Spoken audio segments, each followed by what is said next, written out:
It's the foreheads. It's the foreheads. We're in our rooms and we're talking about AI. What's going on, everyone, and welcome back to the greatest disaster on the internet. It's the Four Heads Podcast. I'm Goldenboy. You got Sideshow, you have Bren, and you have Reinforce, and we're here to talk about things that you care about, because there's only one thing you should be caring about on April 3rd, 2020, and it ain't the coronavirus. It's the reveal. It's the final bit. We're almost to the finish line. Valorant. That's right, folks. It comes out April 7th, and all four of us, we played it, and that makes us experts. So I think I think you've been inside for too long. Like, you really need a good hosting gig to like kind of get out all of that energy. You know what I'm saying? That's what I have this for, bro. Yeah, Yeah. I mean, Well, is listen. he not hosting now? All I'm doing is just, being super famous at home, streaming to thousands of people on Twitch now because I'm Twitch famous. Oh, And yeah, because what can I say? I'm having natural growth on my channel. Can you believe that? Sure. I mean, okay. yeah. Sure. If you stream on a regular basis, of course you're going to be growing naturally. The only thing that's not going to be growing, though, is your height in real life. It'll short ass fool. No, Bren, you got it wrong. He was on the front page. Are you on the front page? I was on the front. Yeah, it just goes to show how much my friends actually care I about me. need a trim so badly. Like, I'm trying to do that XQC thing on my hair, but It ain't working.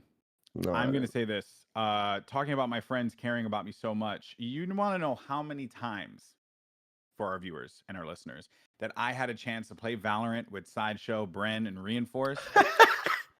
Johnny I played with 2 times, and Sideshow and Bren 1 time. The final freaking game on Sunday, we played together. I was messaging them in our group chat all throughout the weekend, saying, I don't hey, want to say you guys need one. Hey, it wasn't if you guys all need throughout one. the weekend. It was, it was Fuck once off. It was all throughout or the twice. weekend.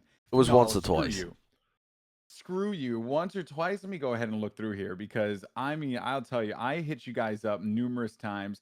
Bren was always in a group of 3, and it's like, well, it takes 5 to play Valorant. No, I I was never just had to playing with invite- Bren, just duos, because Custer Yeah. and Reinforce were busy at work. Me and Bren We had also the- didn't want to. We Right. had off. very important work to do. We- I'll have you know. We didn't want to get put down into low elo games by Yeah. grouping with you. Yeah, You that didn't was want we didn't want you to drag us down. that was the biggest problem. I hate you. I went to my wife and I was like, I thought that they were my friends, but and then she said, that's okay. It's okay, baby. I'll be your friend. And then we Tell you what, played when Animal Close Beta Crossing. comes out, I'll play against you in the pickup games. No, I'd rather play with you. I'd rather play Okay. with you, Bren, because I like hearing your ridiculous comms. You two are the least prepared duo I've ever played a video game with. What do you mean? Who? Prepared. You Me and Bren? literally you and Bren could not seem to get a strat down to save your damn life. What? No. Impressive. We were the most prepared people ever. We We just very were prepared. determined to make dumb Molly slows work. So Oh my god, I actually got tilted.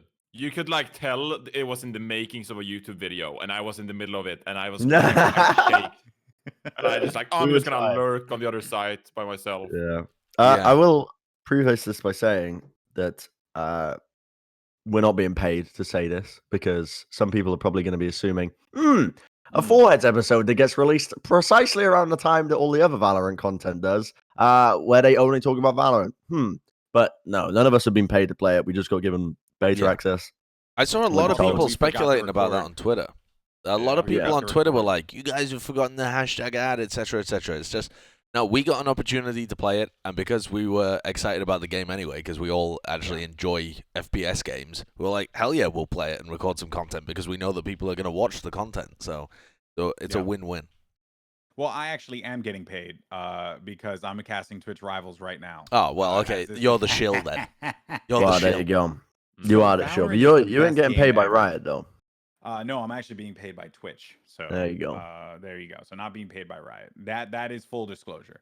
All right, well, might as well talk about it. I want to kind of start at the beginning, because I think like the idea of all of this to begin with was like the coolest thing ever. And now we can't talk about specifics of what was said in our boot camp, But I do want to talk about just briefly the general idea of what they accomplished by getting over 500 people together in an online boot camp, had all these people download the game on their own personal devices and then play the game. I don't know how many times you guys have been involved in like playtest groups and stuff, but this is something that in my like many years doing this, I have never experienced. Like this was very unique and very sick. Yeah, Yeah. it was cool. It took a lot of effort from the Riot developers to move it from a physical thing where they have control over all of the PCs and they can invite people out and play test to moving it online. So yeah, they executed it really well. Yeah, that was crazy. I thought that was genuinely awesome. By the way, I didn't say this at the beginning, so you might as well just get this out of the way. Make sure you rate and review on iTunes. Follow us on Spotify. You can also check us out on YouTube. Give us a like on YouTube. You can also subscribe there as well. New videos get put out every time we go live with an episode of the podcast. You can also join us for the premieres. We had a list of topics to talk about, but because we didn't record this until super late into the week, which apparently has become apropos for us now, we didn't really have a set of subjects to talk about. But I do want to mention, only because I think it's genuinely interesting, is that Johnny leveled up his stream. It's no longer like this scuffed stream anymore. He has a green screen now. He has a decent microphone. I mean, dude, 2020 may not have been good for the world, but it's been good for Jonathan Larson. Oh, yeah. Well, you got to put in some money. You got to reward yourself once in a while. Of course, I haven't been streaming for the past month, so I needed something to get back into the mood to stream. So last week, you actually linked a green screen in our Discord chat. And I said, I'll spend large amounts of money on my stream that I don't really stream on anymore. So I bought a green screen, and now I feel obliged to stream. And it works. It does look nice. It looks very nice. Yeah, it does work really nice. My next step is to learn how to make cool backgrounds, because my plan for this podcast was to put myself in a condo with snow outside. But I have not yet figured out how to make that happen. So instead... I just had to have this green screen up because there's so much stuff like here, so I can't have it down because then it just looks like trash. So, yeah, you've got a messy apartment. Never mind that. It's a green screen to hide a messy apartment. That's next level. Yeah. So that's essentially why I got a green screen, just to hide my ugly background. Meanwhile, I mean, you all have very sophisticated backgrounds. I mean, Goldenboy is acting like he's played all of those games in the back, where he probably hasn't. Sideshow has a sewing machine that he doesn't even use because it's his girlfriend's. Yeah. And Bren has a fake plant and a TV with a Chromecast. So, I mean, it's brilliant. The fake plan is to produce happy chemicals in my brain. Because otherwise it just doesn't work. You need to see green, you know? It's laced with drugs then? No, you just, like, when your brain sees the color green, it thinks of nature and then it produces serotonin. Why don't you just get a green screen like Johnny then? Every time he turns around, his brain's going to be flooded with happy chemicals. It's not the same. Bro, I have happy chemicals in my freezer, so I'll just go ahead and use All right. that. What were people's impressions then of Valorant? We've drifted away from the topic. What? Yeah. Okay, so the biggest misconception, I just have to start out. People are like, it's not even comparable to Overwatch. It's literally like a Counter-Strike kind of game. It's a tactical FPS shooter. That's what people get wrong. I think people have big misconceptions because of the art style and the character design, etc. Which, you know, it's pretty fair. It's like global heroes with backgrounds or whatever. But aside from that, I mean, it's a tactical FPS game. It's so different from Overwatch. So even when you use the words tactical FPS, people might not understand what you mean. It is almost exactly the same parts of your brain that get used when you play CS as when you play Valorant. Like, it's all the same strategy. You don't agree with that? What? No, the planting, the diffuses, the fakes, the rotations, they're all CS. But to kind of like minimize the abilities, in my opinion, I know they're just utility and they're all like random bits of utility, but the ultimate abilities, like some of them are freaking pretty game changing. Like that's just not something you do in CS. No, of course. I mean, the game is different, paths. but at its fundamental level, it is a altered CS. It's not an altered Overwatch. It's not an altered Rainbow Six. It's an altered CS. I think people like to make the comparison though, because it's so strange as well. People like to make the comparison between games that introduce like the hero shooter idea. And I think it's because Overwatch did it so well with the identity of each character that people always use it as like a benchmark to measure against. Also, people just hate Overwatch for some reason outside the Overwatch scene. Bro, like, people they hate do. Overwatch. yeah, It's so But weird. even I don't Reddit get has it. been bad too. I was getting some laughs. I was reading the CS:GO subreddit, and all the posts about Valorant.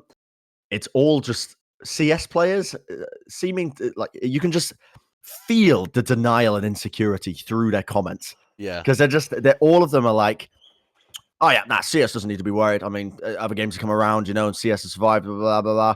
It's like, this is more of a threat to Overwatch, in my opinion. More of a threat to Overwatch. Now, Blizzard are probably sweating. It's like, well, actually, like we've already said, the game fundamentally plays exactly like CS in a lot of ways. With the bomb plants, with the rounds, with the money system, The aiming. loss Map bonus, design. for Christ's sake, map design, the gun sort of The guns time to are kill philosophy. basically the same. Yeah. The guns are almost identical to CS guns in a lot of ways. There's so many similarities between the two. And if you have played CS before, you will dominate. If you've never played CS before, try it. You might like it, if you get the opportunity to try it. But chances are you are just going to absolutely inch your brains out as you try and buy a shotgun over and over again and run down mid. You're not going to have a good time. But it So the is. best- I think it's easier to learn than CS:GO because you can rely on your abilities at lower levels to be able to, like, you can try and really Yes. master one agent and Yes. use those abilities to be able to succeed. So I think I it has completely an agree. easier barrier of entry, and it's also still very fun even if you're bad at the game. And I personally believe that CS is still really fun even if you're bad at the game. It's not fun if your opponents are much better than you. That makes the game very unfun. But generally, if you have even games at a low level, it's still a very entertaining so concept of a game. My one big difference between Valorant and CS:GO, in my opinion, is how Valorant sort of just force feeds you tactical abilities, which Counter-Strike doesn't do at like lower levels. Like if you play Counter-Strike at a very low level, people are running around with like SMGs, like Mac-10s, and they're not really using flashbangs or smokes in any kind of scenario. In Valorant, when I played, people buy their utility and then just use it. They just use all their utility. And like if you're probably a pro at Valorant down the line, you'll probably use your utility with purpose and have like lined up smokes or whatever. But in the games I got in, it was just like people are just doing everything to just use their utility and then focus on the gunplay. And it's a very different approach to Counter-Strike, in my opinion, because you don't really learn how to use that utility in your lower levels. So in that sense, I think down the line, even at lower levels, Valorant players will be more accustomed to the tactical mindset of using their abilities and see themselves get rewarded for using that tactical ability in a better fashion, and use that to climb on ranked. So that's again, and that just goes down like a rabbit hole where it's like, I think CS:GO and Valorant will separate itself in terms of player base, where CS:GO players might just enjoy running around and gunning down people, Whereas in Valorant, I think people who have a tactical mindset will enjoy both the characters because they're really cool agents, but also just using those abilities and not just run around and gun. I also want to point out something that Jake always says whenever we play CS:GO, is that I don't want to spend 3 hours learning all of the smokes for these maps. Dude, you're stealing my points. I was about to say this, fam. But this is super important because it lowers the barrier for entry so much in Valorant, because the abilities are easy to use and they have decent impact, and you don't need to like a lot of the smokes and this is what really annoys CS people as well. I've had conversations with Semler about this, where he's mauled out of his ears, where you can use the utility in very easy ways, and they have enormous impact compared to Counter-Strike abilities. But because so many people have abilities, there's ways of countering and negating other people's abilities a lot. But the actual barrier for entry for using them is very simple. Like shooting an arrow that's a sonar thing is super simple. Being able to drop a smoke just by pressing a button on the map where you want it to drop, super simple. And other people have very complex abilities. But there are a lot of characters in the game that don't require learning every specific angle to be able to execute a good push onto a bomb site. I'll add as well the fact that a lot of these abilities, I think one of the biggest criticisms of people is that there's like, it's too powerful, right? Is always the big one. or that it's going to detract away from the gunplay. Yeah. But playing it, it feels like it's very supplementary to the gunplay itself. The same way that utility is in CS, but as you've already mentioned, the barrier to actually utilize your abilities well is way lower because you can just kind of just spunk them out all over the map and you can still get some value out of it. Not like Yeah. CS where you have to learn to set smokes. But what I find interesting as well is when I've been looking back at some of the footage I recorded, is there is windows of opportunity. If you know the sound cues, you can punish people for using their abilities. There's very, very easy ways to punish every single ability I found.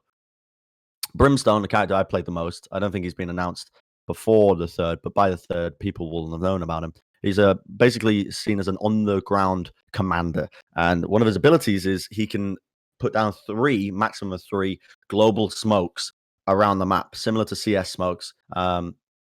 The downside to that is it takes a long time to wind up and select where you want it.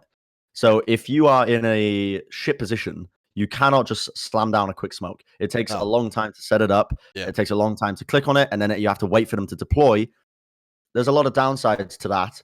The upside is obviously it's global. You can perfectly set up any smokes you want. Almost global. Yeah, but even then, covers, like, almost half global. the map. Yes, it's around your radius basically. But even then, there is outplay potential to the smokes because if you're playing Brimstone and you blow your low too early and you end up using all 3 of your smokes, sometimes all they need is like one ability to completely negate a choke where you're coming from, and those smokes are useless because they've waited them out. Yeah. Like one ability, and they've wasted 3 of your utility for those smokes. If they're smart about it. I felt great playing Valorant. I absolutely loved it. I was expecting. I'll set out my expectations first. When I came into it, I was expecting to feel like I was cheated by some of the abilities. You know, like when you die, you feel like, oh, there's nothing I could have done there. He just used his ult. Like, what was I supposed to do? I never felt like that. I sometimes felt like, oh, how did he hit that shot? What on earth was I supposed to do there? Because someone I was playing against was just outrageously good. But I never felt cheated by an ability that my opponent used. And that is so difficult to be able to make a game that leaves that impression on your opponents, that the abilities all have some form of counterplay. Even like the wall, okay, the wall has a lot of health and it's very difficult to break on eco rounds, and that actually does sometimes feel like there is limited counterplay. But during gun rounds, you just break it. The resurrects you can deny or you can punish. They're only up like 1 or 2 times per half. It's a very well-designed game, and I wasn't expecting that in terms of the abilities and how they interact with the gunplay. Yeah, I use Sage a lot. That was actually the primary character that I played. And one of the things that I noticed in the beginning was once I put up the wall, it completely negated that, that push. So they kind of had to rethink whatever it was they were going to do, right? As the weekend went on, I started to notice more and more people. Like, for example, if there was a jet, I would notice that the jet would get a little frosty and jump over that wall. Yeah. And immediately get into it. So if I am holding, like A site C site by myself on what was that map? Bind or Unraveled? Haven. I don't remember. Haven. Was it Haven? Haven has the C site. Bind has A and B. Okay, Haven is okay. Yeah. So on Haven, right? I would sometimes be like, hey, I could hold C by myself because unless I get like, pushed like crazy. Some people were also picking up LMGs to just quickly rush into that wall. Yeah. Because the LMG shreds through it and it's so powerful. So it was pretty clever to see people like make things. And when I actually make strategies around this, I was recording my other podcast with DDK and Zeronic from Rainbow Six. And DDK said something very interesting. He was like, I've played CS for many years, and I could tell you that not every gun is useful, but in Valorant, every gun has a purpose. It feels like, and that to me is it kind of shows like CS kept some of these guns in there, like the LMGs. Like people aren't really going to use them, right? But they kept them in there because they've been in there since like the beginning. Yeah. Okay. But you actually can use LMGs in Valorant if you want. Is it the best? No, but you can I'll tell you use what, LMGs. The Odin, the very powerful one, has by far and away the highest wall bang out of any of them. And there are very, very wall-bangable spots on a lot of areas of the maps. And even the smaller LMG does not penetrate anywhere near as much as the Odin does. It's the only gun in the game that has this level of penetration through walls. And not even the AWP has it, right? Yeah, not even the AWP has it. It's literally just this massive LMG that costs quite a lot of money. I think it's like 4,200 or something. Like No, 3,000, 3,200. Yeah. The normal gun costs 29, like the Vandal, the Phantom, and then the Odin costs 32, I I think. think it might be more than that. I think it might be Is like it 35? yeah, I like can't exactly remember. 700 or something. Anyway, that gun has a purpose even outside of the other LMG, because people were picking it up deliberately just to wallbang certain angles. Like if you're holding mid on Haven, you can wallbang through to the window. You can bang a bunch of different boxes. 3,200, by the way. 32. 32. Yeah, that's jeez. what I thought. 3,200. Yeah. So it's yeah. not significantly more powerful, more expensive, but it does have a lot of different utility. On bind coming out of showers, there's a lot of wallbangable angles. Yeah, it adds a lot to the game. Beth's losing her mind because I keep saying bangable. Really? You're a child. You are a child. Hey man, sometimes sometimes things could just be bangable, baby. Yeah, you apparently know? the combination of deep penetration and bangable when referring to the Odin just gotta. Odin has deep penetration that is bangable. Damn, I gotta read up on my Norse mythology. God Yeah, damn. yeah. Odin. But man. speaking about the What gunplay stuff. as well, I had this conversation with Sideshow, and you weren't as keen as I was. But I think because there is so much different tactical abilities in the game that you can actually, unlike Counter-Strike, same regard anyway, build strats around specific gun usage. So I think, for example, shotguns are naturally more viable. Even though you do play with shotguns sometimes in CSGO, you can play with shotguns in Valorant a bit more because you can craft your strategies around your shotgun entry fragger. So if you want to go for a close-up push where you smoke off like half the site and then you only push like the front half of the enemy site as a terrorist, then you can just smoke off those areas, use a bunch of walls, and force that close range battle. Whereas I think in Counter-Strike, it's more about people with M4s and AKs are just going to play far away, and they're just going to get way more value from those guns, in my opinion. So I think you'll see a lot more strategies where you use even like cheap pistols, shotguns, SMGs to follow up on shotgun damage or follow up on other damage, because you can force those scenarios with your utility way easier, in my opinion, than Counter-Strike. And I think that will bring some nice variability to the economy usage as well, where you will find people being able to force themselves to get more ops or more vandals or phantoms or whatever, depending on how many strategies they use with their shotguns and their SMGs. So I'm just leaving it up there. I think there's a possibility that the pro Valorant meta will evolve even to like the gunplay and the economy and how they use that to their advantage to get more vandals down the line in later rounds. So my issue with that is that I think it comes down to a similar thing in CS where, okay, even if your entry could be good with short-range weapons like SMGs or shotguns, in the post-plant scenario where the enemy team's trying to retake or you're trying to retake, you can't force the location of the fights as much, and so you're more likely to get, like, you would always want a scenario where you win the round rather than save money. If you're in a position where you can invest, you would always want to invest for a higher percentage chance of winning. Even if it's only a 10% higher chance of winning and it costs you another 1,000, you probably should take that because your chance of winning gives you more money anyway afterwards. So, like, you'd always want to be winning the rounds rather than focusing on your economy. The economy is kind of the secondary branch that comes off afterwards.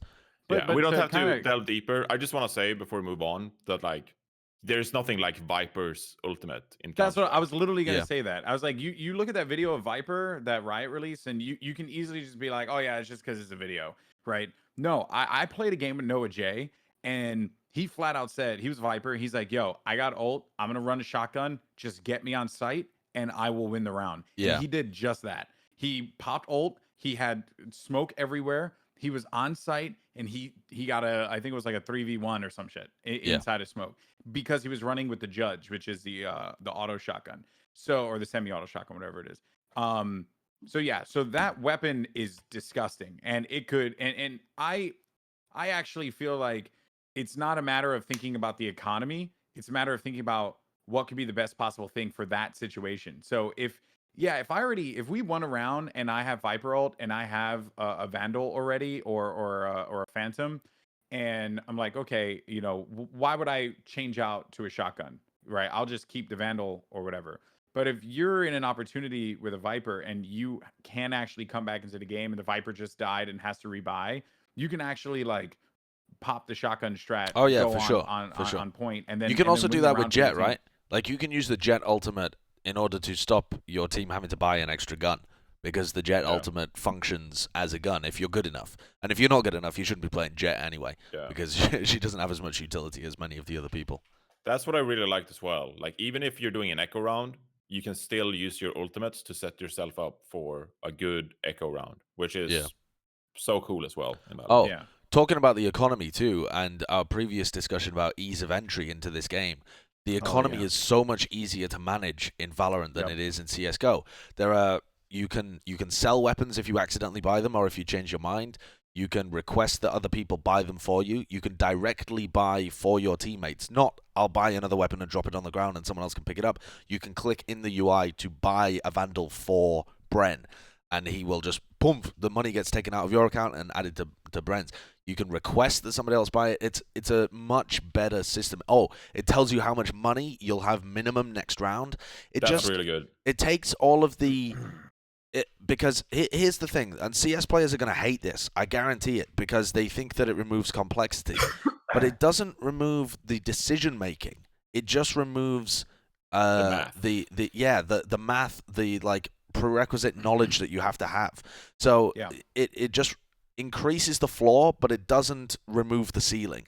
You can still make all of these tactical decisions about which guns to buy and how to approach the round and whether or not to eco.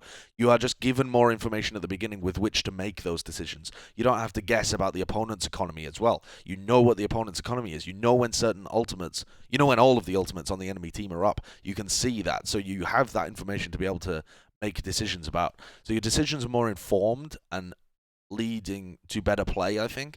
And also, the barrier for entry is so much lower. I think this game is actually going to take a lot of casual CSGO players. And I also think that it will take a lot of Overwatch players as well that just want tighter gunplay from their FPS. So I'll just speak from a person, because you guys have an extensive Counter-Strike experience, like all three of you. I don't. I didn't grow up with the game. I knew about it because we had an Xbox version of Counter-Strike many years ago called CSX, and it was not very good. And that was the first game I ever was ran, on by console. The way. Was it? Yeah, and then it wasn't supported anymore, and then they just forgot about it. Anyway, but I didn't grow up with the game, so it wasn't something that I knew about. All this shit about economy and what guns to buy and when to do this, when to save and whatnot. All that stuff was like foreign to me. I didn't understand it. What made it also, and this is something that I don't think a lot of people are really going to appreciate, but I loved it so much. When it is time to go into the half, one of the characters would say, "This is the last round of the half. Use all the money you have. It doesn't matter moving forward." I cannot stress enough how like that small little detail can really help out a newer player to the game of Counter-Strike like myself. It seems so mundane and ridiculous, but there's so many people out there like myself who just did not grow up with this game because it was not as popular, here in like New York and in the Bronx and stuff. So like there's so many people like me that just don't know about this game and don't know how it works. That to me was so cool. When you leave the bomb accidentally in the area, they say, "Oh, what you doing? You've left the spike behind." Or like they all have their own different things, but it really is. It's great because you're very rarely leaving the spike behind in the spawn as a deliberate strat. You've just forgotten about it, and it can happen even to good teams. So yeah, I think these are all great changes to the game. Fuck, what was I gonna say? God damn it, Bren. It was something very insightful. I'll just pretend you wanna- said something insightful. It's gone. It's gone. I'll try and remember it. All right. Try and I wanted remember to say one thing about the agents Go for it. that is, I mean, that I didn't really consider when I started playing the game, but it's so relieving as a former Counter-Strike and like current Counter-Strike player that the hero you pick sort of fills your role for you in the team. Like if I love Yeah. 20 frag, I am going to pick Phoenix. And I had a lot of fun playing Phoenix Yeah. because I like to be the first guy in. And if I don't get any frags, at least my teammates can follow up on the frag and get it for me. And I love to trade like that. Yeah. At the same way, someone who likes sitting back can just play Sage and be the guy who resurrects here. his teammates. Yeah. That's perfect. It makes such a huge difference because even when I played Counter-Strike yesterday, it was just like, oh, one round I'm enter-fragging, one round I'm in the back, and Yeah. one round is a different bomb planter, and our post-plant scenarios are all messed up. In Valorant, that's sort of like, it automatically just happens because people select their hero with an idea of how their role plays out during the round. Yeah. That itself. is going to be It's one of the game big changer. differences, I think, though, between the ranks in the game. Because what I found was that I played a lot of matches of varying skill levels, played high level ones, and even actually I played in-house pugs with very high level players, and it was increasingly evident that they did not think about their characters they were picking and where they should be holding on sites. They weren't thinking about it at all. They were just only thinking about gunplay. But if you think more and more about this character fits in this section of the map because their kit does really well, like defending C and Havana or Haven, for example. You want, I think, somebody with good utility that gets you vision and information because you can see long is so long on Haven that you can often see them coming from a mile away. You can get a lot of value if you play someone like Cypher or like Sova.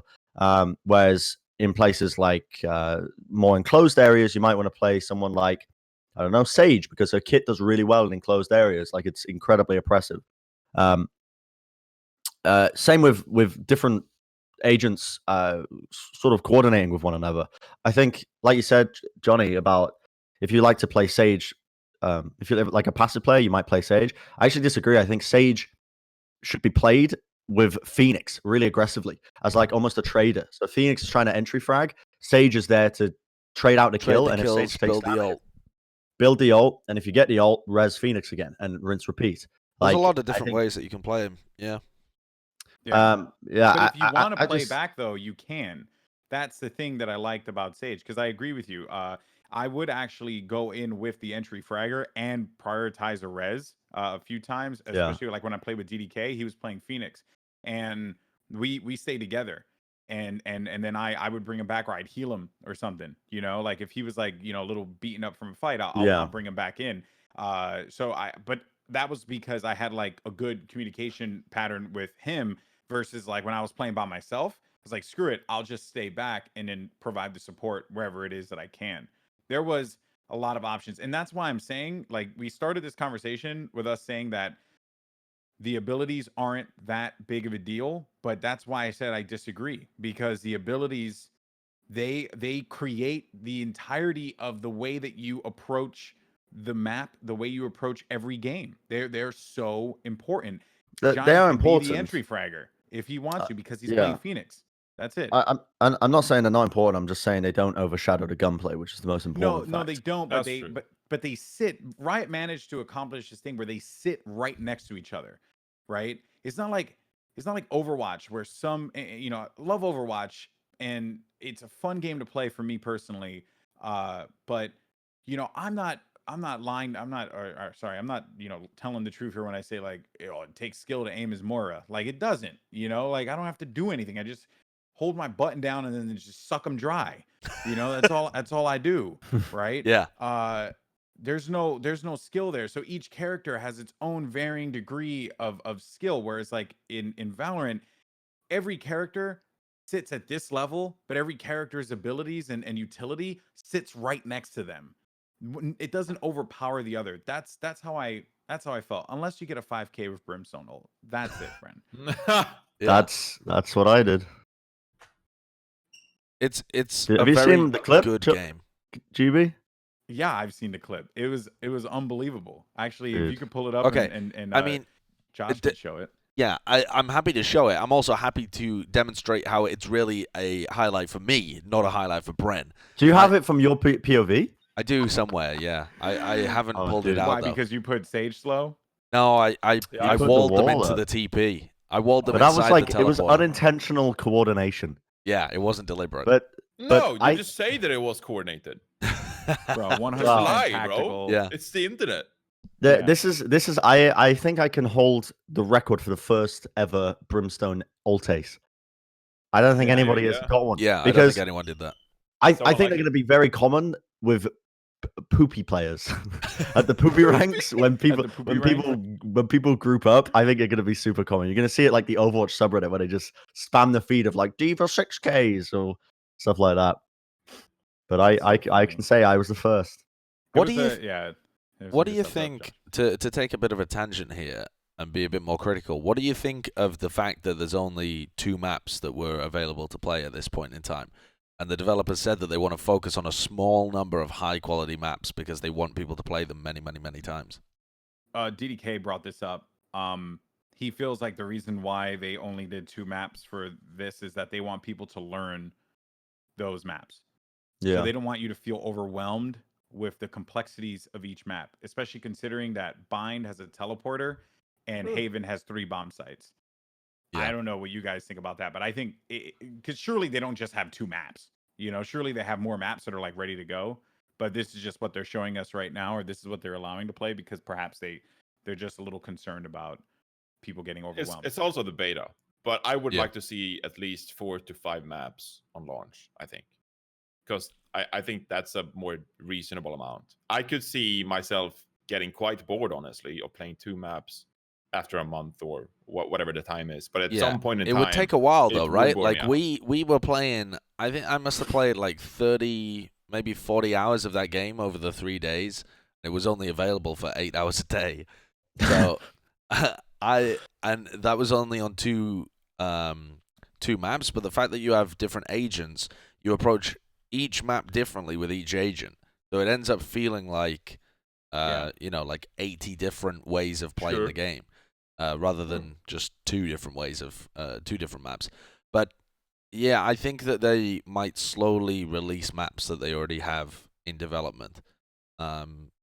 Drip feed the community. I do think I mean, there it's is a smart value to way. learning maps because when I come back to CS and Vertigo is in the map pool, I just can't be bothered to learn it. I don't want to. I'd rather play the other maps that I know already. You know, I'm more likely to play something that's out of the rotation, like I don't know, Cobblestone or something. You know, I'd rather play Cobblestone than learn a brand new I Vertigo haven't played because learning Cobblestone in years. right, but I did play it a I lot wanna back play when it. it was good. Yeah. I Oh, want but to play it it again. was never that good. But back when it was, I popular, liked Cobblestone a lot. it was all right. It was all right. But the point is that every map introduces new angles, introduces new ways of playing the entire game differently, and it takes a lot of knowledge to be able to get up to that. So I think that people will get bored if there's only 2 maps, but if they slowly drip feed people more and more maps, then I think that's a great way of introducing the community to the. Let's think about this. Also though. keep it fresh. It's a good way Yeah. to keep it fresh. Well, let's think about this though. This is the company that makes a game that is played on one map. We Yeah. sit there and played Fortnite for pretty much a whole year on the same map. They got little updates here and there, but it was the same map. Yeah, but that map is huge. I want to say it's different. No, but the thing is that yes, I know what you're saying, and it is different. It is. I'm not disqualifying that. I'm just saying that people have like almost sometimes I don't want to say unrealistic expectations, but when Halo 5 came out, for example, everyone was pissed off because I believe there was only like 8 maps in the game, whereas like Halo 3 had like 13 or so maps. And people were like, "Oh my god, you only gave us 8 maps, right?" But those 8 maps had so much complexity to it, almost to a fault, where like some of them just weren't good because they like overthought like some of the areas in the maps that you just simply didn't need to think about. But that led to ultimately lower quality maps coming out because people were complaining so much about only 8 maps that they ended up releasing more maps as each free update went along, and they were just trash, right? As time went on.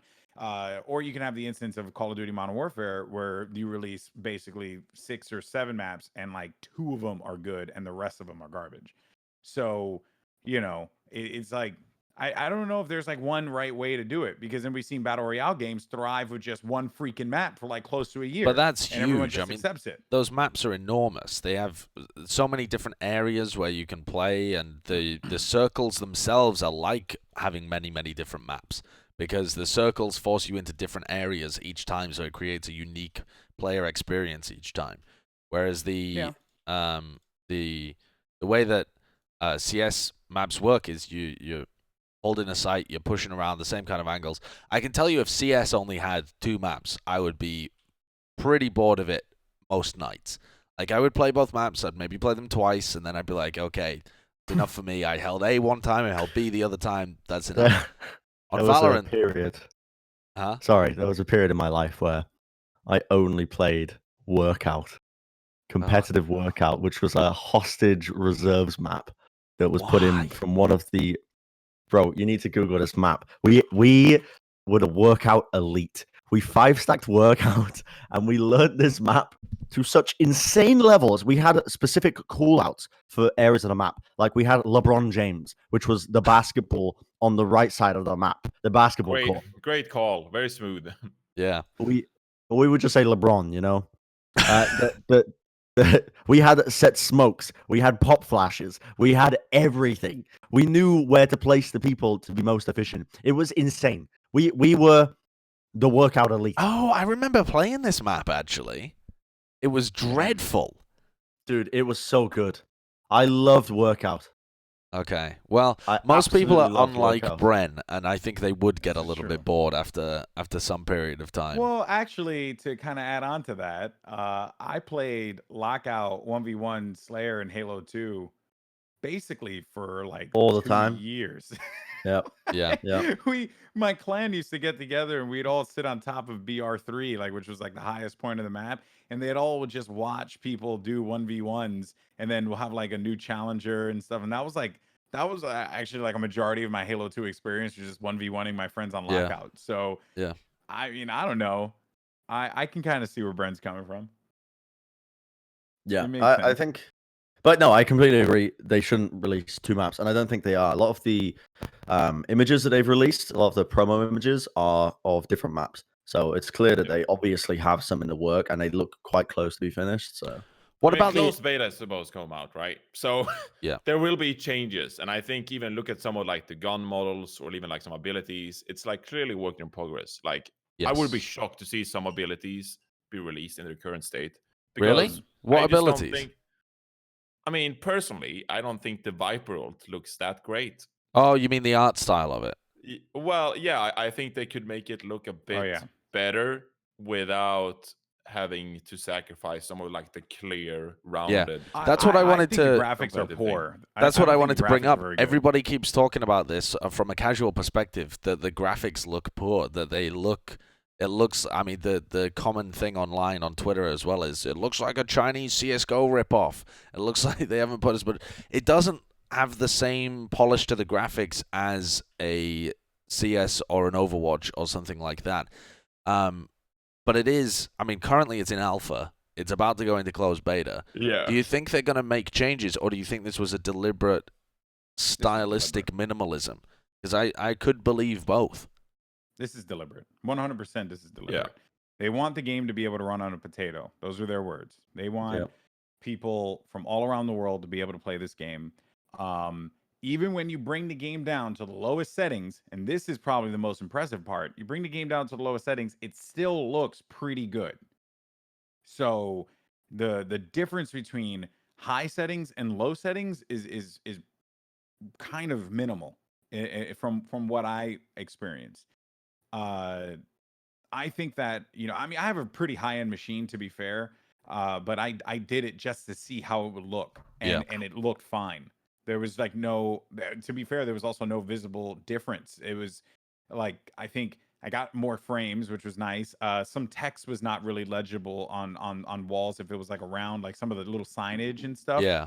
Some of But that was it. you lose a lot of detail. I turned up Yeah. the graphics halfway through because I realized that they've actually optimized it really well. And turning the graphics all the way to their highest settings, I still was getting incredible FPS in that game. So I was like, well, Yeah.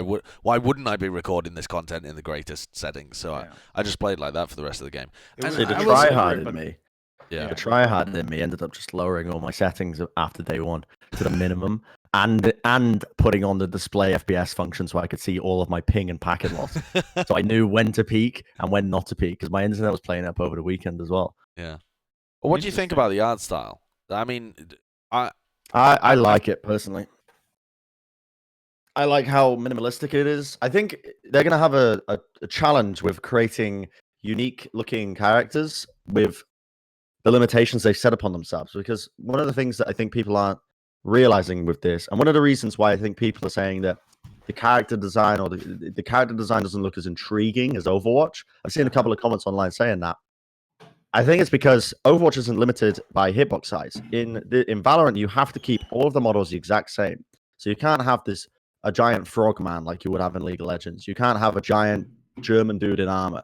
You have to keep all of the hitboxes the same size, Yeah. and that limits the creativity of how you create characters because they all have to be humanoid at the end of the day, you know. Yeah. But I like it. I think they've come in with a very clear mission of what they want, and they do not want a scenario like CS the other day. I think the latest update has added a bunch of different skins for characters on either side. I was playing Dust 2. T-side Dust 2, there's one that perfectly blends into is it called Gandalf on Dust 2? In a little What? corner spot? Goose, you mean? Gandalf. What Wait, on where? earth are you Sorry, talking excuse about? me? Gandalf? Yeah. You mean the? Do you mean the back sight on A? No, that's Goose. Right. Well, what the hell are you talking about with Gandalf? Can you explain it? What's it close to? Gandalf. I don't know. It's no, That I'm not would have thinking of to be Gandalf. gray. What is the little you know the box on site where you can hide behind and they won't see you if they're A pushing or B? ramp? A. Oh, the box on A. And you're completely open to short and cat, or completely open to short, but you're not visible from sight. You're Okay, hidden. I around don't know the what that's corner. called. It might be Gandalf. I don't know why. I it don't- would I be don't What think- the I don't hell think it's are true. we on? I'm lost Well, in the sauce, dude. Dust 2. But Hey, okay, there's a besides box. the point. We're not. Sides. We don't need to get into pedantics.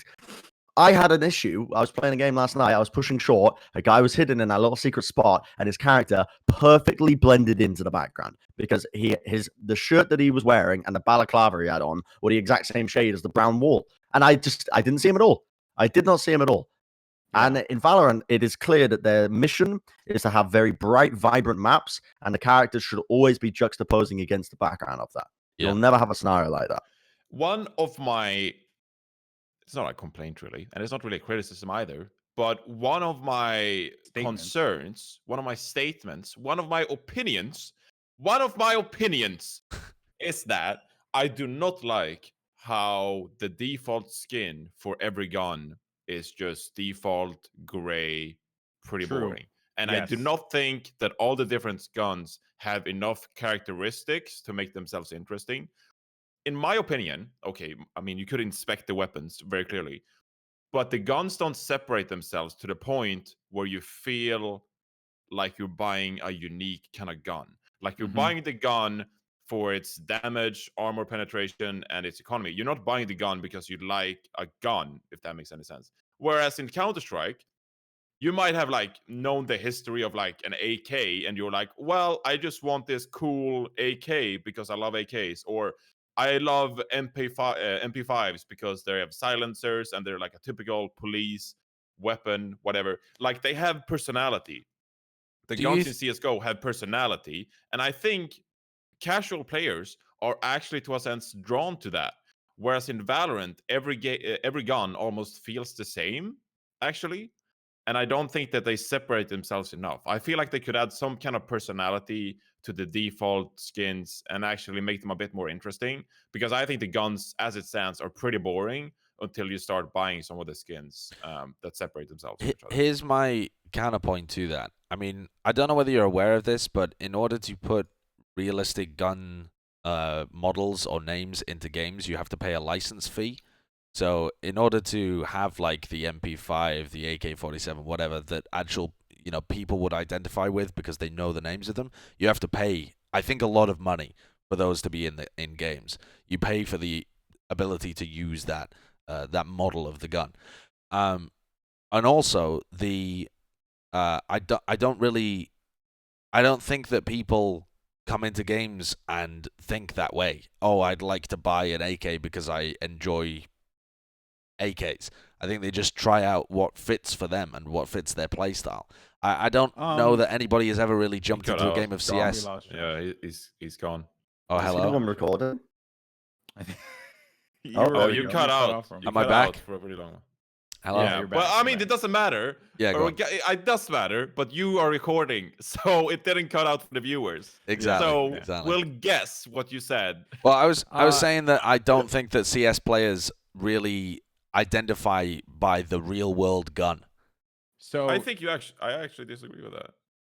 I think both of you have a good perspective on it, but I will just say that this is two-pronged here. I think one, Riot did it on purpose so that you would buy skins because that is the only way that they're monetizing in the game for the weapons. So if the default gun looked cool, is that the only way they're monetizing? It's that in Agents, I believe. Yeah, they're selling characters like as well. That in Agents. So I mean, not very strong. Well, not that it's not very strong. I mean, clearly they did really well, but in comparison to like CS, where you get a case and you have to buy all these stupid ass keys in order for you to get something. I mean, it is a different kind of beast. But anyway, so there's that. I think that's number one. But I do agree with Johnny in that some people like certain guns because they played it in other games. For example, I like the AK-47 because I use the AK-47 in COD 4, as well as the AK-74U. When I play Black Ops 1 competitively, my go-to gun immediately was the 47 and the 74U. And then whenever I play a Call of Duty game, I actively seek out to use the AK-47. And if it's decent, I'll keep using it. If it's not good, then I just move on to whatever it is the like standard OP gun is. Like in this game, it's like the Grau or the M4. So because of that, I do think Johnny is right. I'm not saying that there's a person out there in the real world who's like, oh my God, Becky, I love the AK-47. And I want to use, that is just the nicest looking gun in any game. I want to play it. And then Becky's like, you go, bitch, and like that. There's no one out there that's like that. But I think like there are people like me that have played it and liked it. I don't know whether you heard me say this previously, but if you want to use those in a game like Valorant, Riot would have to pay a lot of money for the rights to use those guns. I don't want them to do that. Right. That honestly, to me, is like the worst possible thing that Riot could do, because the biggest issue that games like Counter-Strike, and this was something that I actually released a video that is going live today, or well, when this goes live tomorrow, whatever. I released a video on my channel about what is like why Valorant could become one of the biggest esports ever, and it's a little clickbaity, but the point of it is that they're clearly looking to hit the market that Overwatch has with sponsorships and usage and all that stuff. Because if you have a game like Counter-Strike or Call of Duty and you put those games on TV, that is glorifying IRL violence, right? To us, to them, it's not, right? To us, it's just a video game. But to so many other people who are like, don't show that and blah, blah, blah, that is the argument that can be made. It's the reason why Rocket League has sponsors like Cup Noodles and State Farm. And I mean, there's a few more that I can think of off the top of my head, but I'm kind of drawing a blank here. League of Legends, same thing. Overwatch has freaking like Toyota and Omen and these different companies, because they want to identify their brand with safe games that people can like. So clearly, like, there is a desire here by Riot to avoid all of that noise, and putting real guns in the game just wouldn't have worked. It also doesn't work in the fantasy setting that they're setting up. It just doesn't work. I just wish they added some characteristic to it, like some kind of personality. They don't all have to be default gray, you know, and look sort of rifle-ish. They can be thinner, they can be bigger, they can have silencers, and like some guns do have silencers, and it's pretty cool. They have like oh my god, what's it called? Is it the Guardian, who's like the one shot? Yes. Phantom Rifle? is the silencer one. Yeah, it's cool, and like they have a burst rifle as well. So like they have some different characteristics, but they're all like default gray and kind of boring. Bro, just And buy I think skins, that forehead. just means that I'm just going to spend a shit ton of money on this game because I love colors for some reason, and I just love skins and all of that. So Yeah.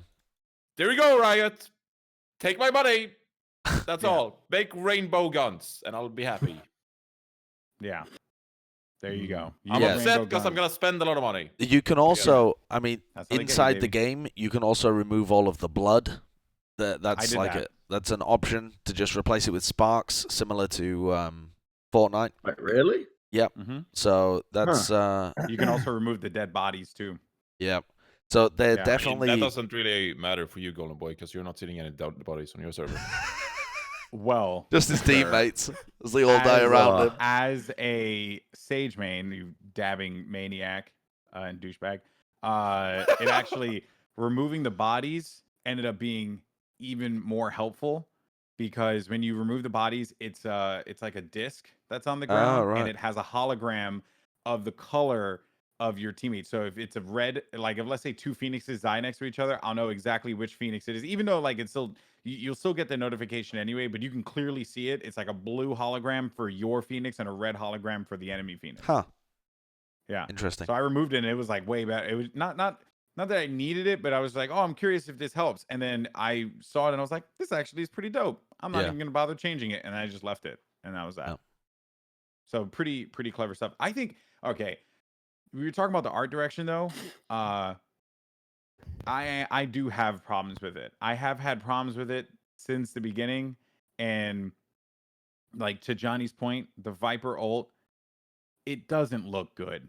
It looks really just weird. I also do not like the fact that yes, you can like after playing the game extensively, I can tell the difference between an Omen smoke, a Jet smoke, and a Brimstone smoke. And if there's any other character that runs a freaking smoke, I can tell the difference between them. But like they're just there's no character there. Really? it's- I think that's something they've done pretty well. All of the smokes are differentiated. Like Jet smokes are very cloudy. It fits her character. Omen Cypher smokes are smoke very is cool. purple and dark. Yeah, the Cypher Cypher has a smoke. Cypher has like a he has the the cage. Cypher He's the cage that is Yeah. essentially a smoke. So I was yeah. actually, well, that's funny you said that, Goldenboy, because I was actually going to say that one of the cooler looking abilities is actually Jet's smoke. Because it's Really? like, yeah, because it's still like kind of cloudy and it looks kind of modern and polished. Yeah, But I I like agree that with one. the Viper ult, where the Viper ult is just like, here's a green field of farts, and I can stand in the farts, and it's green everywhere. And that just kind of, and like, especially if you're playing like Heaven or something, you just see the Viper ult from like on top, yeah. and it's just like a roof of fart smoke, and it's just, Yeah. I mean, That's- I The, get it, but I one of the things I really appreciate about the game design elements that they've done with smokes in this game, though, is that it's not like CS where there's certain smokes you pull off and it's a one-sided smoke. I hate yeah, that about that's really good. CS. That's really good. I hate that. Like you can hold specific angles and you will get vision on them before they'll be able to see you. In this game, because the smokes are like perfectly spherical, if someone's peeking out the side of the smoke, if you mess up your smoke and accidentally leave a gap, you will see them and they will see you roughly at the same time. Like there's no little faded smoke to cover them while they can see you perfectly fine. It's all very clean. What do we think about the matchmaking, by the way? Because this was something in the online boot camp that they were pushing pretty hard. Their objective, to put it very simply for everyone, their objective with matchmaking is if you are playing from a Radio Shack in the middle of Des Moines, Iowa, all right, your connection will not affect, Bren's godly Spectrum internet, right? Apparently their objective is that if you're lagging, and they use the term glitchy, if you're like a little glitchy, like shaking around the screen a little bit, the game will actually smooth you out for the person that you are playing against. They will see you smoothed out. they will not see you jumping around all over the place. And then on top of that, they're also they want it to be standard 128 tick servers, which obviously makes people like Johnny moist in his pantaloons. So Very look at moist that. Look at the pantaloons. moisture just starting to excrete out of Johnny's pantaloons. What I'm do we gonna think about the stop wiggling. What do we think about Riot's direction with their networking and latency initiatives? I think. What do you mean? I mean, like, what the are thing the is, thoughts? Do you think it'll work? I mean, I don't know enough to judge. I don't know enough about networking to be able to tell whether that is a reasonable goal to hit for, or whether they're, shooting for the clouds and gonna fail. It's just I have no concept of it. I mean, everything that Riot has talked about as being a goal in this game, as it relates to anti-cheat, as it relates to hitboxes, as it relates to all of the fundamentals of the game, sound wonderful, and I never had any bad experiences with it while I was playing. But do I know whether they're realistic? No, because I'm not a game dev networker. You said you were looking at your ping to determine. No, that was Bren. Yeah, no, I'm talking to Bren. Did you have any problems? Because I know your internet's been pretty crap lately. With my internet, yeah, but it wasn't their fault. No, but I'm saying, like, did you feel like when you were having a bad experience, did you feel like the game helped you? Like, yeah, or the game helped you? No, opponents? It was terrible to play when my ping was 400 and I was getting packet loss. But any game is terrible to play when you have 400 ping and packet loss. I just wonder how it was from your opponent's perspective. I don't know, because I didn't play. I was in spawn. Right. I wasn't playing. But one thing I will say is I was surprised by this. I unplugged because we have 2 lines in this house. I was getting lag. It was a very important game for me because I was looking to farm as much cloud as possible. I was playing against you, Goldenboy, and on my team was Ninja and Lupo. That's right. And that was the game where I was lagging. And I was like, damn, bro. Could have made, again, was lagging for about half the game. So take it with a grain of salt. We probably would have won otherwise because it was, 13-12? I don't know what the scoreline was. You underestimate my power. You were playing with a controller. I mean... Oh, I don't know if I mentioned this last week, but I am going to mention it this week. So I had the opportunity to play in an in-house for Bren's birthday. And everyone... So I have been playing... So Scuff sent me this new controller that I really like. It's a great controller. Nice. It's got gold and stuff. I designed it myself. It looks good. Yeah, so I've been playing with that controller mostly because I've been having a lot of hand cramps. When I was playing keyboard and mouse, I was having a lot of hand cramps in my right hand. So I was like, you know what, man, I'm just gonna switch the controller. It feels a lot better, and I'll just stick with that. So I was playing Warzone and Apex with the controller. I get invited to this CS in-house by Bren after previously he called me while I was having dinner with my wife to go play Overwatch, only to then tell me never mind. And then after I had already gotten to my computer and they said never mind. So that hurt. And he also did it on stream, so I'll never forget that. So I get invited to this thing. I play. I'm terrible because I hadn't played CS in quite a few weeks, actually. That's okay, though, because we were playing with Jaws. Yeah, well, he was matched in skill level. He was substantially better than I was. I was just hot trash. I even forgot how to drop items and also how to plant. So then at that same time though, I watched this YouTuber named Bad Seed Tech, and he reviewed this mouse, which was the let me see if I can pull it up here. Which is the Razer Viper Mini was the mouse he was reviewing, and I'd always been curious about a mini mouse, so I got it. There's a whole story about that, but I won't share it. So I got the mouse. And I've been loving it. And ever since then, I love playing with this mouse. So because I got just absolutely trashed on in that game, which was on stream, by the way, I completely converted to keyboard and mouse. And now I'm full keyboard and mouse. And wow. And you know what, man? Well, for one, no, Josh, all 3 of you can go fuck yourself. That's number 1. Me? Because all 3 of you are just insanely mean to me. What did I do? Oh, Johnny, you act like you never made jokes about controllers before. You swine. Never. So I need to get all the fans I can get. I switched, and now I'm in love with this thing. And I actually wasn't playing that bad in Valorant. I played better than Bren. Yeah, you did. You played pretty well. You also had actual pro players. Okay, Johnny, you had- You actually cuss stole out. my ace, so go. That's I true. did steal your That's ace. true. You had Cloaksy on your team. Yeah. I Oh. would, dude. I would Oh, have ended Cloak up was in terrible, like, though. highlight compilations. I would have been like top of Twitch, and you just stole my ace. I'll Yeah, never no. forget. I forgive you for that. I did that. That's for not inviting me all weekend long. You. I was doing asswipe. the Overwatch League. That was I don't care. Sideshow's fault. I don't Oh, care whoa, about your whoa, whoa! That was excuses. Bren's fault. He said, "Do you remember how much Alex fed in Yeah, that Bren. CS game?" And I was like, "Yeah, I yeah." don't remember You know that. what? I do. I don't I do. remember You don't It's remember fake that news. at all? You both don't remember that? How do we wrap on Valorant? Is there something else we want to talk about? Is this Do we- going to be the biggest esport of all time? Go. It depends on what they're doing with their esports plan. So weird to say. God, That- okay, What do so they one do thing with I their will esports say- fan? Go. One thing I will say is I think this game will be very successful. Oh. Reasons that Riot have already done with the MOBA genre. Because when League of Legends was released, the only MOBAs out I think were Heroes of New Earth, which was basically a done-up version of the Dota 1 mod from Yeah. Warcraft 3. So what they did is they streamlined it. They added in a bunch of quality of life. They made the game easier to understand, and that's how they released League of Legends to lower the entry level that's needed to actually play the game.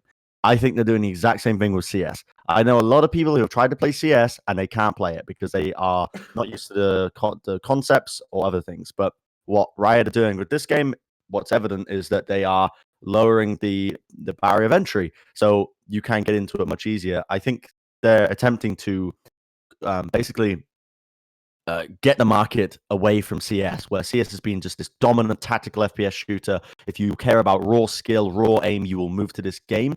But at the same time, they're going to take away the casual players of CS. Now, I'm not going to say that CS is going to die. I think CS will No. still have a place, Yeah, much like no. Dota 2 still has a place. But admittedly, this is someone who plays Dota 2. Dota 2 is the one of the least popular MOBAs, not the least popular. That goes to a different title that I won't name because owned by the You company are that pays me. employed by them.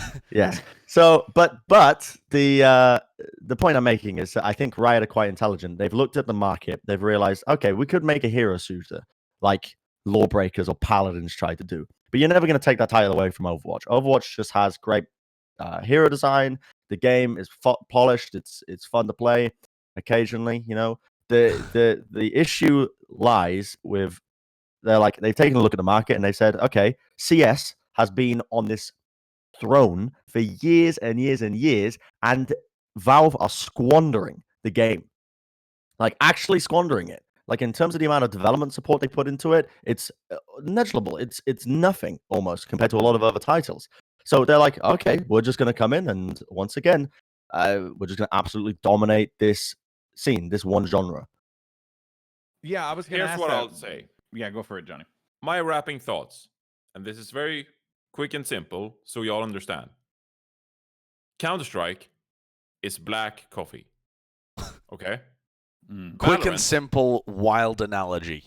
Valorant is cappuccino. And Overwatch is a frappuccino. And there are many fans of all three of those drinks. And they're all different, I don't know but what the inspired by difference each other. is. What? I don't know the differences between a cappuccino and frappuccino. That's your problem. No, I think I one mean of no. them's frozen. Frappuccino's frozen, and a cappuccino is A frappuccino is also way more sweet than a cappuccino. It's I'd like to think. coffee with a little bit of milk. So I'm I just believe. saying that they're similar, but not similar. And they all have their different fan bases. Some people just like to drink black coffee. Some people love their cappuccinos, maybe a bit of latte. And some people just love frappuccinos, like Bren. And I don't know what a frappuccino is. Don't you order frappuccinos all the time? No. It's just ice. It's just ice mixed. Or what is it? Like an ice slushy coffee. That's all. What I is the always- coffee you get from Starbucks? I don't really drink Starbucks anymore at all. Yeah. I only drink tea, but when I used to order it at the studio, I used to just get the sugar one. Yeah, with a lot of frappuccino. sugar in it. Yeah. Which was So- a caramel macchiato. Okay, macchiato. Okay, Overwatch is macchiato, so Bren can understand the simple But analogy. it just tastes like sugar, bro. I had it because it was sweet. But then you also have Counter-Strike, which is black coffee, and then you have Valorant, which is cappuccino. And But what does a like, cappuccino taste like? I So still in don't this- know what a cappuccino tastes never like. mind. All I'm saying is they're all FPS games, but they're fundamentally different and have their own fan bases, and that's fine. That's Yeah. fine. Just enjoy the coffee the way you want to. That's all. Right, but damn, that I can't believe that it. No, doesn't no, no. matter. But Johnny, you like black coffee, so therefore I hate you. You can't There's can't you no see? hate here. No, It's but Johnny, just seriously, coffee. you like something different to me? That's not on. Sorry, kid. You're wrong. Yeah, you're wrong. Now, He's if there are tough. any tea drinkers in this Foreheads episode, you out. No. All right. But that is the reaction most people have. Okay, to- I I think tried so. to explain it, but people don't get it. Because people keep saying Overwatch is like Valorant and blah, blah, and they don't get it. But now I try to make it clear. Right, but I think that's a reasonable thing to say. Like, oh, it's just a different flavor of FPS. You can play them all if you want to, and I think that people will. I think that a lot of people will play CS and Overwatch and Valorant if they want to. There's no reason why you should only play Valorant. But in terms of our expectations for how big this game is going to get, I think almost everyone everyone that played it this weekend really enjoyed it. I think there was some of the European portions, like some of the Russian players or something, were grumbling about it, but everybody that I had played with thought it was fantastic. And the expectations, I think, are that this is going to be a really large game. I mean, I would... CS at the moment is setting records in terms of its concurrent player base. I think it's hit something like 1.2 million concurrents. It's about to overtake Dota's all time. I would expect to see Valorant in a position that is competing with CS, and that for some people will seem like a bold claim that it's going to compete with all-time numbers of CS, and for some people it'll be like, "Well, you don't even think it's going to overtake CS?" I think they're going to be competitive. I think some CS players are going to stick with CS. I think. But Valorant's going to draw in a lot of new players, a lot of the casual CS players, a lot of the casual other FPS titles as well. I think this is going to be another huge game, and I think it could potentially be a massive esport as well, a couple of years Also, down the line. Do we know if Valorant will be free to play? Yes. Yeah. And so, given the fact that so many millions of people have a League of Legends account already with Riot, and then they're like, Yeah. hey, go try this new free game. I find it way more accessible than it is to get Counter-Strike these days. So naturally, I think... CS is free to play at the moment as well. Yeah, they'll probably keep that shit free to play for a while now. Yeah. So I think it's... I'm just saying, I think it's accessible to just boot up Valorant and play the game. So I think naturally those numbers will be up there. So it's a matter of like, in 5 years, will the numbers be there? That's the big... It's just true. My thing is this. This game, in my opinion, not just because I'm currently casting Twitch Rivals as I'm recording this, or as this is airing, not as I'm recording, that'd be impossible. They're kind of impressive. Yeah, I have the skills. My thing is this game. So we talk about potential, and you know what? I think Josh was right. I think Johnny was right too about different flavors for different folks. I totally get it. But I actually do think this is going to be one of the biggest esports out there. Like no guesswork. I think it will, because the writing is actually on the wall for a lot of what's going on here. Firstly, this is going to be Riot's second game. Riot are the second full game. I guess Legends of Runeterra, but let's just say second new IP that they have created, right? Which is a big deal. We all remember when Blizzard made a new IP after many years, how people lost their minds over the idea of them making a new IP. It is a big deal. Creating a whole new universe, new world, it is a massive deal. So that's number one, right? They're going to get the media attention no matter what, because they're Riot Games. And when they do something, it makes news, good or bad, or bad. So that's that.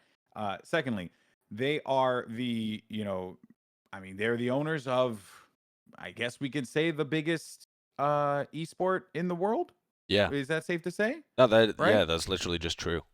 It's true. They're the owners of the biggest esport in the world.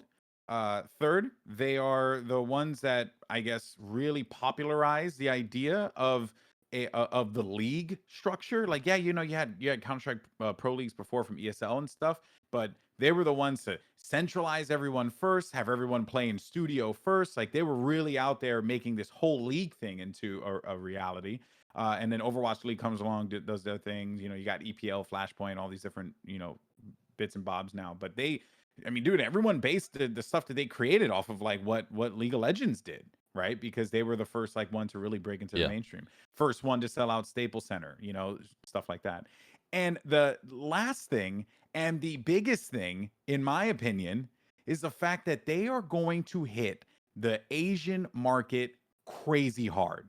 They are, because they have the trust of the region already, because League of Legends is so popular out there. Yeah. Also, people have lost favor with Overwatch in that area. So because of that, they are probably going to seek out a new experience. PUBG may be getting a little stale in the region. Who knows? We'll see. But it's very clear that this is a region that has been clamoring for a first-person shooter that they can get behind, that isn't sudden attack, that isn't crossfire. You know, it's something that will break out into the Western world. And Riot have identified that. They've identified it. And that was an area where Valve kind of shot the bed, because they could have had Counter-Strike be massive in Asia, and they never really pushed it, because they never really pushed Counter-Strike altogether. It's so also you got Riot checking a crap ton of boxes here. It's also good timing as well for Riot, because CS is starting to get into Asia now. And so if you can cut out that wind from underneath CSGO from actually expanding fully into Asia, then that's going to be huge for your Riot Games to slump your competitor. You have the market. You literally have the market where people know your name because you created the most popular game in the world. So why not? I mean, dude, even if Fortnite couldn't even do it, right? But I guarantee you that Valorant can. Guarantee it, especially with the way that they're approaching low-end hardware. That, even though the game to some people may look like booty, the reality is that if any kind of computer can run this thing, you lower the barrier for entry for millions of people who cannot afford it. So many of us kind of sit on our high mountains and look down on those who can't, especially people who play on consoles and whatnot. And they're always just like, oh, you know, you play on inferior hardware, blah, blah, blah. And that gatekeeping, that is something that people genuinely hate about the PC gaming community. Oh yeah, of course. First, you know, and I hated it for the longest time, which is why I don't do that. Even though my computer is insanely powerful, I don't do that, because it is like not cool. Why would you do that? Everyone should just play video games and enjoy themselves. Doesn't matter how they play it. So yeah, so that's where I think it is going to be like one of, if not the biggest esport in the world in a few years. Preach. That's where I stand. We'll see what happens, but we'll have to wait. Fun. It's a fun game. It's a fun game. It's definitely a fun game. Yeah, that's true. At its core, it is a fun game. So yeah, I mean, that's it. Anyone else have anything that they want to add, or are we good? Yeah, Johnny. Check out Goldenboy's Esports pod, where he talks about Valorant with DDK and Zoronic. Rainbow Six caster. Zoronic. Okay, what's Zoronic? Wow, I thought that was just, you just said ironic. I didn't know that. Zoronic. I'm going to take a nap. Not Sironic. Who's streaming right now? I'm assuming. I mean, are you guys gonna be streaming? Not me. Not Bren. Yeah, probably. Okay, so yeah, so there you have it. So this is gonna be coming out, Friday, April 3rd, when everything else drops. Hopefully you enjoyed this deep dive into Valorant with 4 complete smooth brains, but we had a blast talking about it. It's a great game.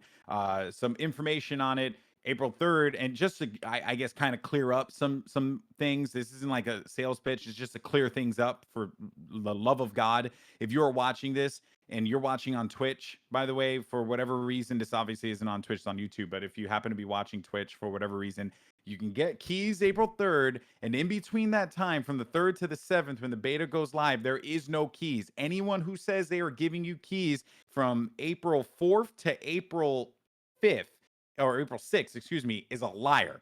Do not trust them. They are liars. Also, if you see a Twitch streamer that has in their title that they have a higher % drop rate, they are a liar. And chances are they are a massive asshole. So do not go to their channel because they're douchebags. Dude, that's and you shouldn't genius. support I'm going to douchebags. do that. I'm going to do that. That's so clever. Sideshow is a douchebag. Also, before we close out, we have to acknowledge the elephant in the room. Sideshow's wearing a hat. Why is he wearing a hat? Because the microphone put an indent in his head. And that's Yeah, I'm trying to do a Tyler 1 cosplay. I'm going to shave all my head and then wear this headset for a while. Yeah, so that was that. In case you were wondering this entire episode why Sideshow was wearing a hat. Because let me tell you, he is not pulling it off. All right, folks. That's going to do it for the Foreheads. Make sure you follow us on Spotify, rate and review on Apple Podcasts, wherever you decide to listen to your podcast. Also, give us a like on YouTube. Subscribe to the channel. We'll talk more about Valorant if you guys want. Comment down below what you think about Valorant and whether or not you think it could be the biggest esport in the world, or do you think that we're all just wrong and we're idiots? Let us know. We'll see you in the next one. Take care of each other. Wash your hands. Peace. Later. Peace.